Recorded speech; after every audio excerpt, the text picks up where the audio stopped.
Et coucou, j'espère que vous allez bien. Aujourd'hui, on se retrouve une fois de plus pour un épisode sur les jeux de mon enfance. Et aujourd'hui, ce sera un épisode spécial équitation parce qu'on va parler des deux jeux d'Alexandra Lederman auxquels j'ai le plus joué. Du coup, on commence avec Alexandra Lederman 5.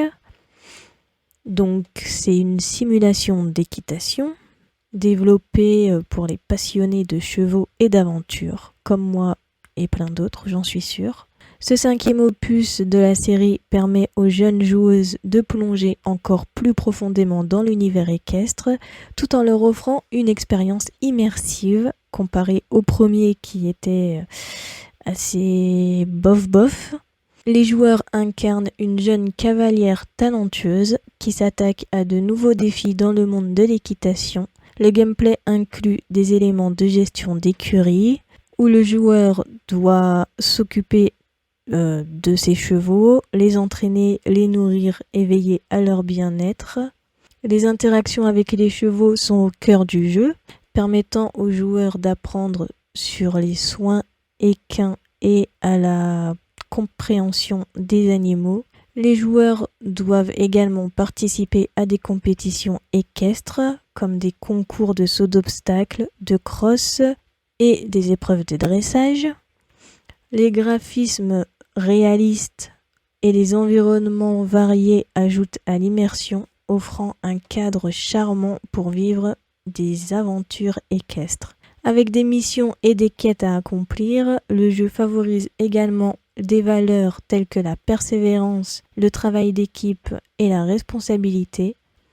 Le jeu constitue une excellente manière de découvrir le monde des chevaux tout en développant des compétences essentielles à travers le jeu, tout en célébrant leur passion pour l'équitation et les animaux. C'est un des premiers incontournables de la série pour les fans d'équitation. Du coup, pour raconter l'histoire du 5e opus, en gros, on est la seule et unique héritière de Jeanne Chardini, donc je crois que c'était notre grande tante. On ignorait complètement l'existence jusqu'à sa mort. On reçoit une lettre, du coup ça nous donne rendez-vous chez le notaire de Madame Chardini. Donc on retrouve là-bas Monsieur Grelpois, donc le notaire, qui nous a contactés et il nous apprend l'existence de l'héritage laissé par notre grande tante. Du coup, on découvre que c'est un haras, autrefois dirigé par notre tante, mais qui est actuellement en ruine. Du coup, notre but sera de remplir les clauses de l'héritage. Donc on devra passer plusieurs compétitions et épreuves d'équitation afin de rénover entièrement le haras, mais aussi de gagner la confiance des habitats de la ville pour redonner vie à Saint-Amand, du coup c'est le nom du village où se déroule l'histoire. Cela ne sera pas de tout repos, car certaines personnes semblent s'opposer à la restauration du haras et tenteront d'empêcher les rénovations entreprises par notre joueuse, comme par exemple un monsieur qui voudra racheter le haras pour faire autre chose à la place. Du coup, dans cette tâche de sauver le haras, on ne sera pas seul.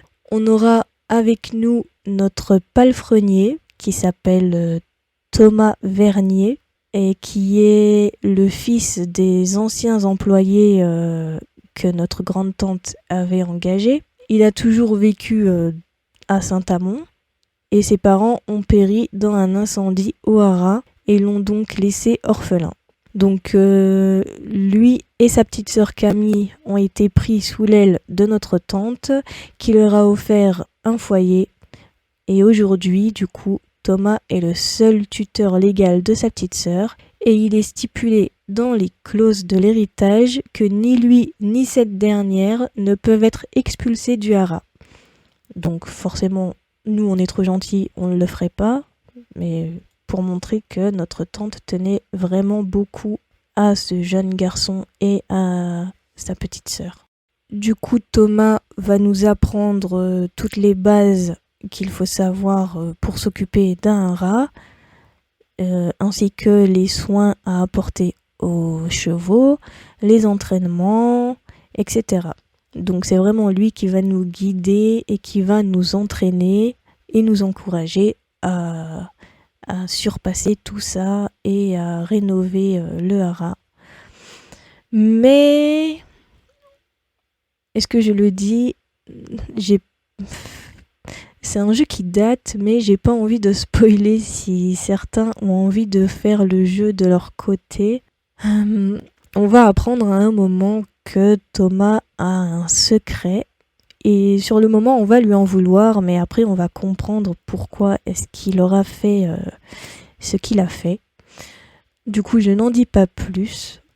Mais pour moi, franchement, Thomas, c'était un de mes crushs de jeux vidéo quand j'étais petite. Et voilà, c'est tout.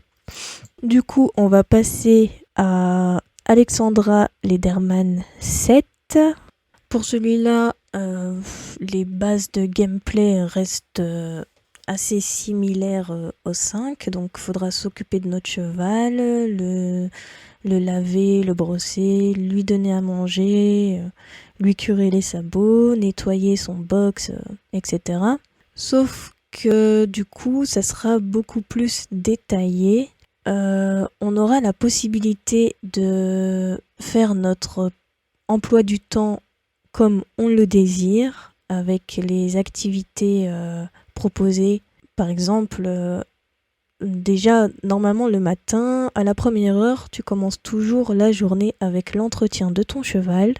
Et après, c'est toi qui décides comment tu veux remplir ta journée. Donc, tu choisis si tu veux faire du dressage, ou du saut d'obstacle, ou du cross, ou une balade. Ou alors, tu as aussi droit à une heure de bibliothèque pour te renseigner sur des livres qui débloquera des connaissances de la joueuse, comme des nouveaux pas pour le dressage et d'autres choses. Quand tu auras aussi un poulain au cours de l'aventure et tu devras aller voir à la bibliothèque souvent pour voir les nouveaux besoins du poulain et pouvoir y répondre comme il faut. Du coup, les graphismes sont mieux faits que dans le 5, forcément. Et les environnements sont aussi beaucoup plus variés.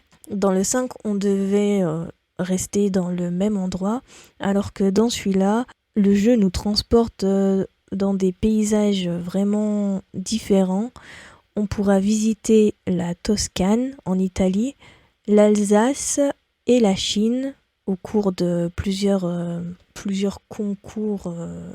Outre les compétitions, le jeu intègre également des quêtes et des missions qui encouragent l'exploration et la découverte, tout en renforçant les valeurs telles que la persévérance, surtout quand tu n'arrives pas à faire une activité, le travail d'équipe et la passion pour l'équitation, tout en s'immergeant dans le scénario et les différentes intrigues et dramas du jeu. Alors oui, cet opus est beaucoup plus dramatique que le 5, parce qu'il y a vraiment toute une histoire derrière qui est beaucoup plus travaillée, on va dire. Déjà, on retrouve un personnage qui est dans Alexandra Lederman 6, et en fait ce personnage c'était celle qu'on pouvait jouer dans le 6, et là dans le 7 elle est devenue notre supérieure.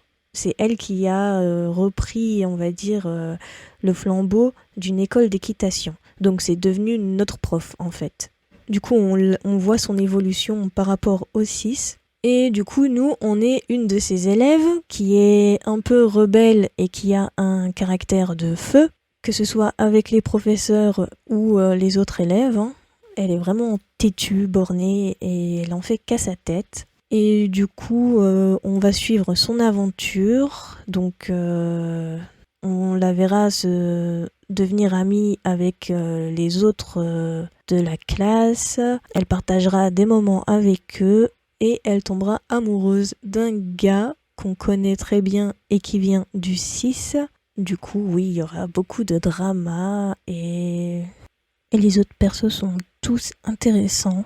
D'ailleurs, quand on fait notre emploi du temps, on a la possibilité de mettre des heures de foyer. Et du coup, pendant ces heures, on peut parler aux autres élèves et ils vont nous raconter en fait leur vie et pourquoi ils en sont là aujourd'hui, qu'est-ce qui leur a donné envie de devenir cavalier, etc. Et leurs histoires sont toutes intéressantes. Voilà, du coup je n'en dirai pas plus pour ne pas spoiler ceux qui comptent faire le jeu un jour. Et peut-être que je le ferai aussi bientôt sur la chaîne en gameplay. Du coup, on a terminé la vidéo. J'espère que ça vous aura plu, que ça vous aura rappelé des souvenirs pour ceux qui sont fans de Alexandra Lederman.